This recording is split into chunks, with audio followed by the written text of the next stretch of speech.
we're gonna do a mural kind of on this wall, but there's a lot of things I have to do before we kind of get there. Some studio maintenance. I leave a bunch of stuff, I store stuff, miscellaneous mural supplies. So the main room I use is this room, and it's dialed. It has, you know, the feng shui, and I'm in here 85–90% of the time. But you know, this is an equally as big space, and I've been wanting to kind of change it around into some really cool things. You know, that's far down the road, but I kind of have phases of my plan. You know, I want this to be kind of a photo studio. All of this kind of crap is gonna go. I like to move things around and build stuff, and so this is the first stage. Get all this crap out. Let's begin.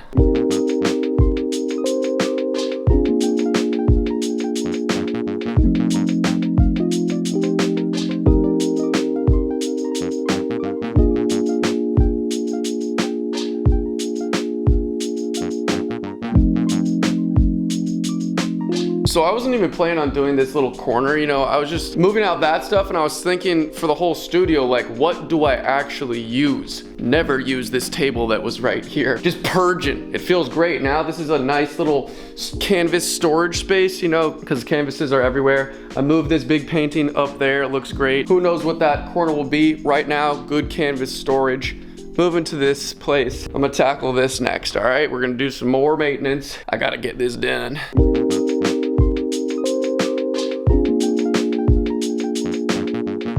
I built this table in high school. It's an absolute beast. This is actually like extinct chestnut. This wood, it's such a beast. It's still crushing. Hold on. I think this will fit perfectly.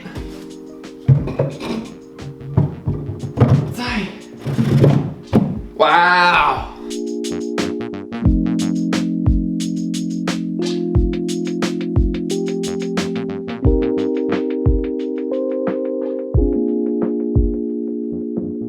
I'm just gonna roll over this graffiti. This was like one of the first things I put up in the studio a while ago, 2.5 years ago. I really love this graffiti piece, just simple white, cool little like pink outline. And it looks nice, it's slew, you know? It's good to cover over things. Impermanence is a good practice. So we're gonna do that, we're gonna clean it up, and just keep going.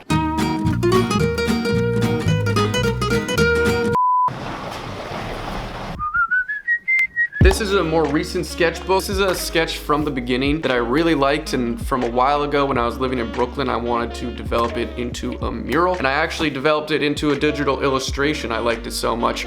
Put it into the iPad, you know, flushed out some colors, did some shading, and when you do that, it kind of brings it more to life, I guess you can say, and you know, full-blown digital illustration is great, and that made me want to make a mural even more. But I never got the chance when I was living in Brooklyn, so now we're gonna throw it up. Summoning the mural gods, ancient mural gods, please give me strength. Listen to my prayers. Summoning the mural gods. Listen to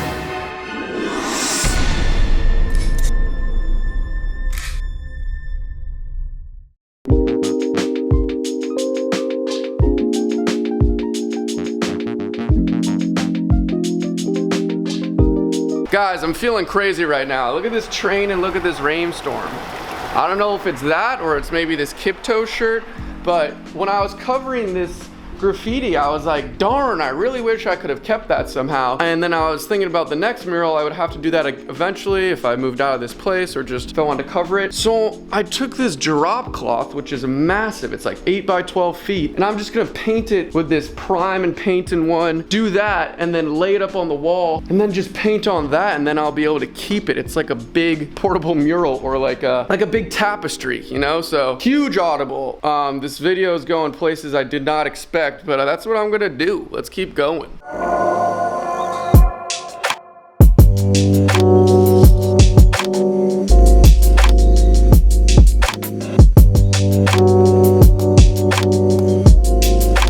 So I kind of knew this was gonna happen because this is thin canvas. It's a drop cloth. It's not the canvas you wrap canvases with like cotton duck or linen. This is, but it's just a low thread count and it's thin, obviously. It dripped through, probably could have been pretty avoidable, but I'm just gonna put it up on the wall. These floors don't really matter that much, so it's fine to get painted everywhere, but yeah, not my finest hour. This is probably gonna be pretty hard by myself, but I think I can do it.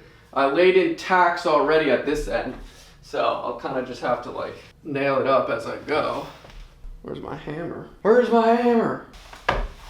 So I'm gonna need a ladder, obviously. It's holding. It's holding.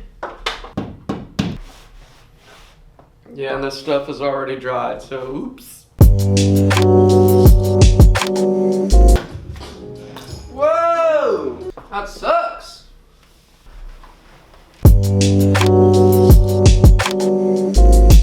The next kind of order of operations, this is the illustration on this piece of 11 by 8 printer paper. The grid I have is 10 by 7.5 multiplied by 10. So this grid is 10 times bigger, and that's how I got the size of the tapestry. So that will be the grid I make on that, and then I'll just follow the grid. It's 2 lines right here, 2 lines right there, and it's super easy, you know, like that's just how grids work. This isn't a super hard character, so I don't really need a grid, but I thought I'd do it just to smack her right in the middle of that tapestry, and let's move forward.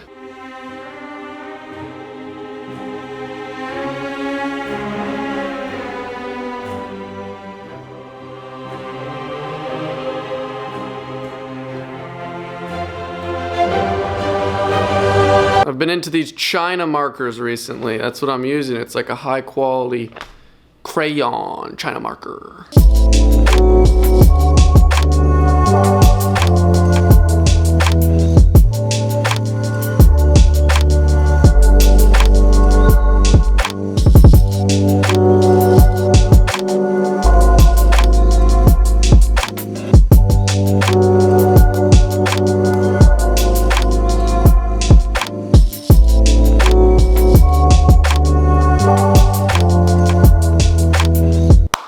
So off camera, I kind of moved some shapes around, shrunk the head a little, moved the eyes. It's a very simple illustration, and so moving the features like the nose, eyes, mouth are very easy. It's not difficult, but what I did is I took a paint marker and solidified those lines where I want them to be. And I've said this before, and it's very important actually, this stage, to have a good foundation. If you build a building, you're not going to build it without a solid, sturdy, correct foundation. And so the outline, getting all the shapes solidified is very important to the success of murals. I think it's how I work. And having that roadmap, that rubric is important to me. And so the next kind of stage is to paint the background. I didn't want to waste paint, so I'm going to fill in the negative space with a nice kind of muted yellow.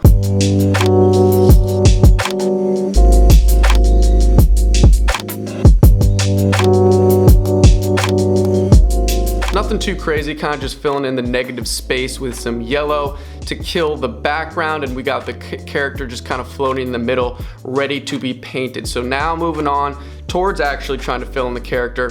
I got a bunch of supplies here. I got latex paint, I got different spray paints, I have different acrylic paints, and you can use really whatever you want, especially on a kind of surface like this. I could do only latex paint, I could do only spray paint, I could also do only acrylic. But since I kind of have everything, and you know, some things are used for different things, I'm gonna use probably them all. And so how I kind of approach murals and how I'm going to explain it is how I internalize it, all right? It's pretty simple. This illustration is perfect because the color groups are minuscule. It's basically green and a bunch of skin tones, all the skin tones and the hair. And what I think behooves, you know, an artist is kind of break them down by color, get a light, medium, and dark, 3 different values of each color group. So that's what I'm going to kind of do for murals like this. It's how I like to start out. Again, it's kind of like a foundation roadmap for the colors. All right, let's stop ranting and begin.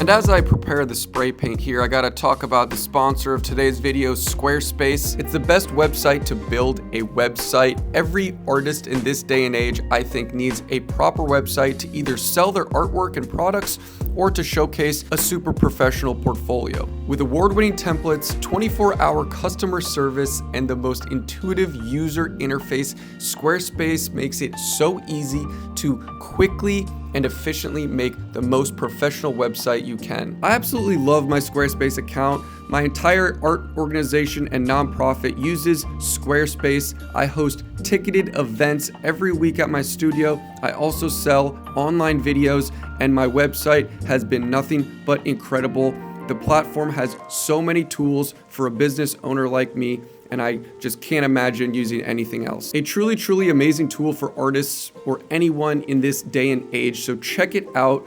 Go to squarespace.com for a free trial. And when you're ready to build a website and buy a domain, go to squarespace.com/slew for 10% off.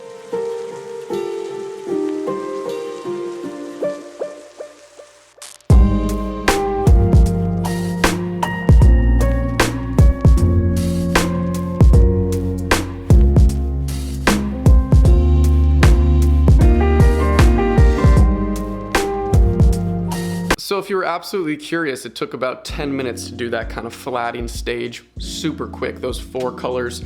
It looks awful right now, you know, it looks like an evil puppet or something. It's the ugly painting stage. It's mush, as I say, but that's just the first value flatted. Now the tapestry is pretty much 90% filled with paint, and that's what you want. You want to fill your entire painting surface with paint so you can build upon it.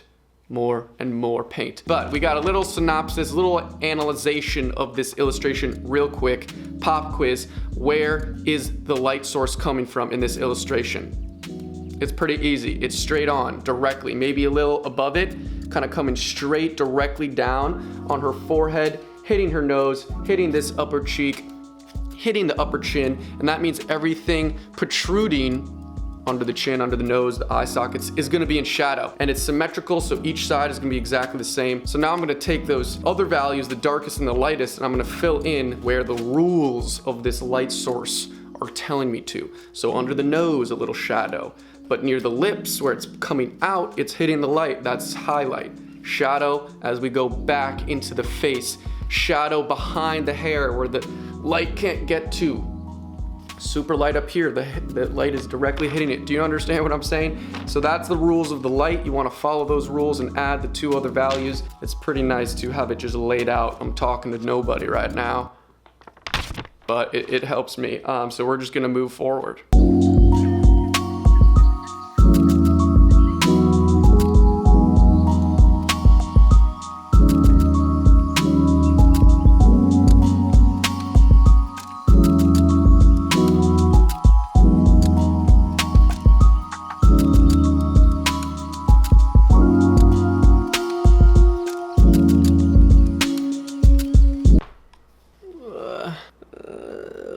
It's so hot.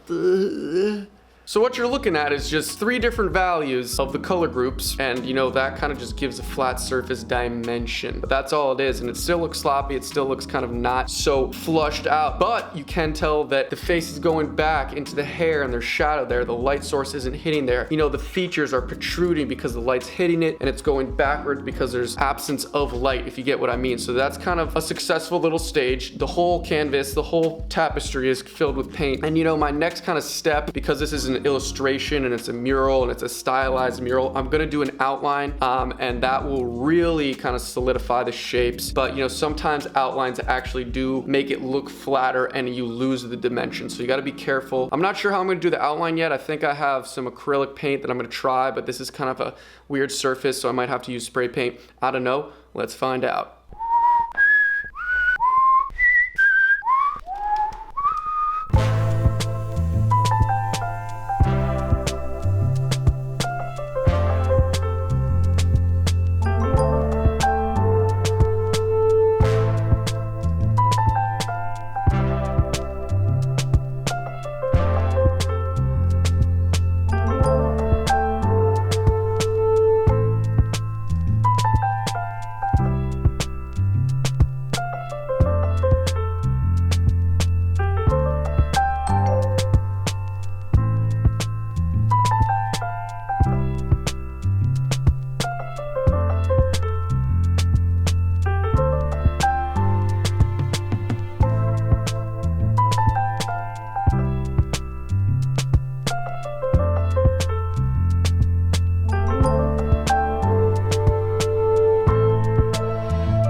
It's finally starting to look like this illustration. It's super exciting. You know, I kind of took you through the stages of value, how to build those values, and then also kind of, you know, the proportions and solidifying shapes. And there's a lot of things like color and skin tones and, you know, foreshortening and shape and value. And, you know, more experienced artists kind of do all these things simultaneously. With one paint stroke, they're getting value, color, proportion, and shapes in. And that's just with experience, but I hope perhaps you got a better understanding or a different perspective of how to approach building a painting. You know, so we're kind of solidified here. We got more to do, definitely. Phase 3, get absolutely weird. Just continue to build up more color, more life in the eyes, rosy red cheeks, you know, mess with the hair. So just more paint, more texture. We're gonna get lighter and darker with value. I usually leave that to the end, the darkest parts and, you know, the highlights. So that's kind of the plan, and hopefully she'll pop by the end, and here we go.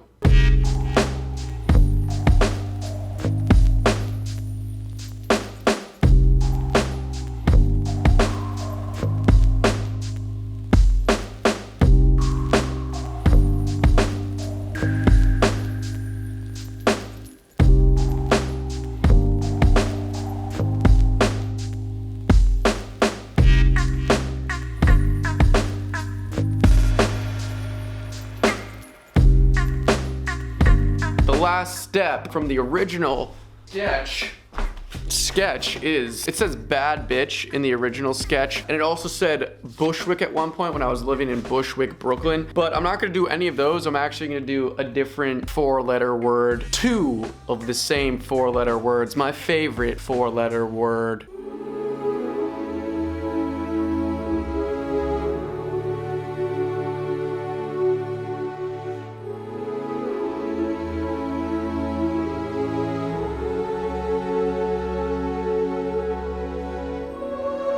I think she's beautiful. She's definitely a badass. She's also really cute. She's repping SLU. She's kind of just glowing everywhere, and I pretty much love her. And I'm super glad that I decided to, you know, paint this mural. I've been sitting on the illustration and drawing for like a year, so it's nice to finally bring her to life, you know, on a portable tapestry. If you saw in part 1, I made that audible. I sadly covered the graffiti behind it, but you win some, you lose some. You know, I use all sorts of mediums: spray paint, acrylic paint, latex. We kind of went all over the board, the full gamut. We got some cool textures, we did some cool outlines, and I'm super happy with the outcome. I hope you enjoyed kind of me sharing my approach to the painting process. There's clearly not one way to paint, and there's infinite ways to build and execute a painting. I just thought I'd share some things I know from my experience, and hopefully maybe it helped someone or gave you some different perspective and or insight. So let me know what you thought about that. You know, I got some epic videos planned. I've been working on some for like a month. Super secret projects, super epic things. Like the video if you enjoyed, subscribe to stay tuned. Wow. See you in the next video. Yes, you're probably thinking, what? Where was that? If you follow me currently, but almost 6 years ago, I painted the SLU girl, and I recently turned 30. And so I was feeling pretty darn nostalgic. And I was just thinking and looking back through all the work I've ever done, because I'm also making my art book, the Primordial Art Book, which is 10 years of all my art, every single thing I've ever made, the Kickstarter I had to fundraise for my nonprofit. And I just was reminiscing about how this is like one of the coolest things I ever made, just personally on a subjective level. And then also I was rewatching all of my old videos, and I was like, wow, that video was also like one of the best videos I ever made. And this was one of those projects where like I impressed myself, and that feeling is like so crazy. And to think this was, again, almost 6 years ago. Now I'm 30, I was like 25 then. It's just crazy. So I wanted to reshare this video and just on some nostalgia. So that's it. You know, so happy I decided to do the portable tapestry, because this behemoth can now travel with me for eternity. That's all. Hope all of you are well. See you in the next video.